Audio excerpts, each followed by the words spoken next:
Pas le temps de niaiser, aujourd'hui on parle du deuxième et du troisième film Seigneur des Anneaux avec la même façon de faire que dans la vidéo qui était consacrée à la communauté de l'anneau. Pour ce second film, on commence de manière tranquillou, avec un fort accord qui m'aura toujours bien fait marrer. En effet, lorsque Merry et Pippin tentent d'échapper aux orques et aux aurochs pendant que l'armée d'Éomer attaque leur campement, Pippin n'a plus ses liens quand il est à deux doigts de se faire piétiner par un cheval. Ce qui fait que Pippin rampe avec ses liens au poignet, les enlève pour ne pas se faire écraser, puis le remet pour les couper ensuite. Fort accord, changement de montage entre ces trois passages, je ne sais pas, mais toujours est-il que ça me fait rire et que j'avais envie de vous le citer. Toujours dans les petits trucs cocasses, les vêtements de Gandalf lors du second film.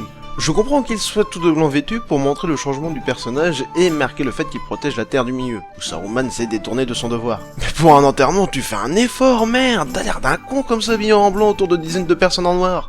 L'évolution de Gimli à partir du second film est exécrable.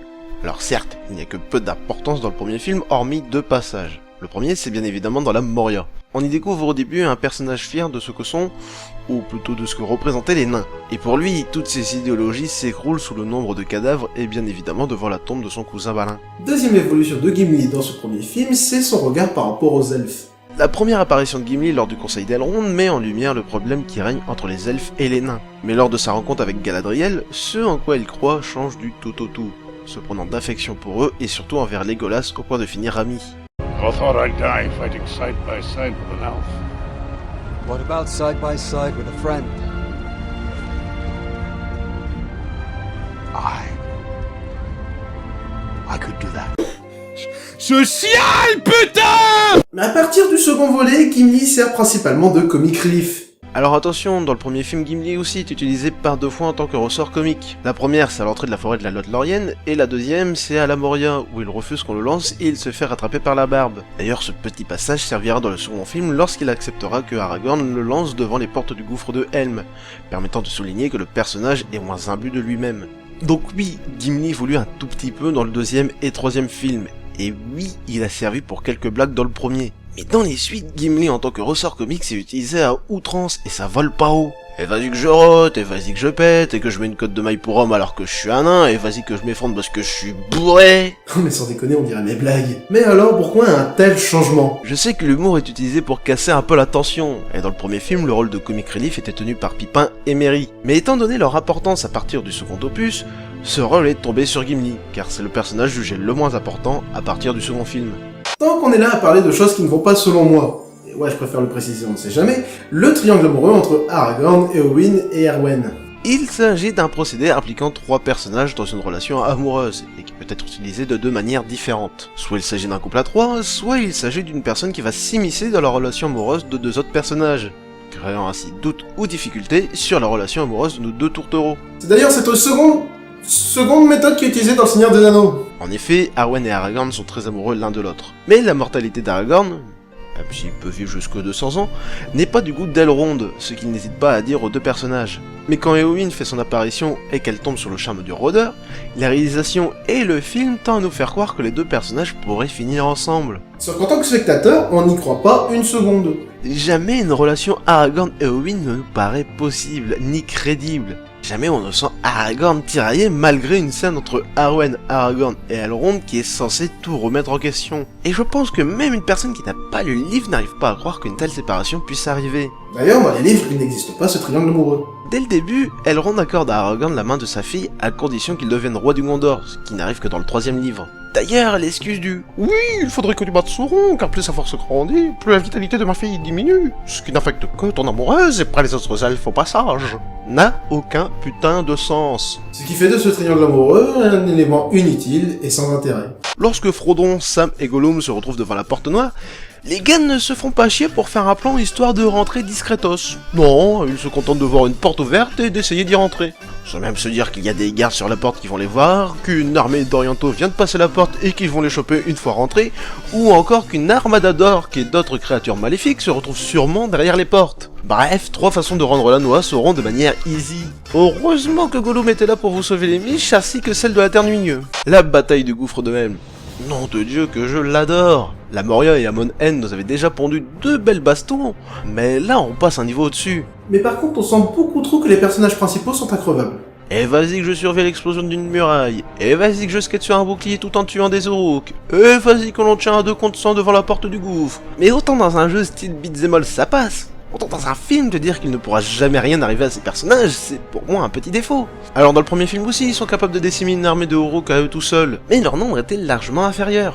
Et surtout, Gandalf meurt dès ce premier volet, laissant supposer qu'il peut arriver n'importe quoi à nos héros. Mais là, hormis des figurants ou des personnages mineurs, on ne ressent pas ce petit stress pour la vie de nos héros, ce qui forcément desservit certaines scènes.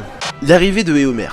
À chaque fois, je me demande comment aussi peu de renforts arrivent à terrasser le reste de l'armée Uruk. Est-ce qu'un chevalier à cheval ça dispose d'un bonus contre l'adversaire du style un cavalier égale 3 Uruk ou un truc dans le genre? Et tu me diras, avec la présence d'Éomer et surtout de Gandalf dans leur rang, leur bonus est encore plus important. It's over 9000! Dans la précédente vidéo, j'avais fait remarquer que des moments importants concernant Boromir avaient été coupés de la version cinéma. Et à nouveau, je vais devoir reprocher des choses à cette version cinéma vis-à-vis de la version longue. Déjà, les Uruk de la bataille du gouffre de Helm, dans la version cinéma, on a l'impression qu'ils disparaissent comme par magie. Si vous êtes comme moi et que vous aimez laisser votre imagination combler les trous d'éléments mineurs, Je parle de trop scénaristique, hein, pas de sous-entendu graveleux. vous vous êtes sûrement imaginé que les survivants de la bataille du gouffre ont chassé les Uruk restants en se rendant en Isengard. Ah, et pour ceux qui ne seraient pas dans la version longue, on apprend que c'est la forêt qui tue le dernier Uruk. Mais ça passe. Sur de Saruman, par contre, ça aurait été sympa de nous le montrer. En effet, dans la version cinéma, Sylvebarn nous dit que Saruman est retranché dans la tour d'Orthanc et qu'il n'a plus de pouvoir. Et puis c'est tout, hein, il n'est plus jamais fait mention de lui alors qu'il s'agissait d'une, si ce n'est de la menace la plus présente pour nos héros lors des 2 premiers films. Là par contre, mon imagination, elle est incapable de boucher le trou du scénar. Mes 2 seules hypothèses, c'est que Saruman attendait que le Ent pourrisse à cause de toute l'eau déversée, soit il attendait que les pompiers viennent pomper l'eau de cette inondation. Et franchement, je trouve ça con de laisser ce personnage sans réelle fin, tout du moins dans la version cinéma. D'ailleurs, toujours dans cette scène de la version longue, les 2 magiciens blancs ont une petite discussion, qui scientifiquement parlant me semble impossible, car Gandalf est au pied de la tour d'Orthanc et Saruman est sur le toit, sur à peu près une distance de 150 mètres. Et pour vous donner un exemple, un stade de foot ça a une longueur de 90 à 120 mètres. Et désolé, mais d'un but à l'autre c'est très compliqué à se parler, alors si la distance est encore plus grande, Denethor, on est d'accord, tout le monde le déteste. Mais par contre, son petit sprint pour aller jusqu'à la falaise de Minas Tirith, là franchement je tire mon chapeau. Par contre, la distance entre la salle du trône et la pointe de la falaise, ça représente déjà une sacrée distance. Mais la crique n'est pas du tout dans la salle du trône, elle est encore bien plus loin. Pour le coup, la version longue n'aurait pas dû donner ce genre d'informations. Je n'ai jamais fait l'expérience, et je ne compte pas la faire, mais je ne suis pas sûr qu'Acor arrive à résister autant aux flammes. Et on refait un petit tour du côté de la version longue. Lorsque Faramir et Éowyn apparaissent en couple lors du couronnement d'Aragorn, ça a aucun putain de sens dans la version ciné, hormis un mariage politique pour forger une alliance. Mais non, dans la version longue, on nous apprend qu'Éowyn et Faramir ont été soignés au même endroit et que ça les a rapprochés. Encore un truc qui durait 5 minutes et qu'il aurait été sympa d'ajouter dans la version cinéma. La fin est longue.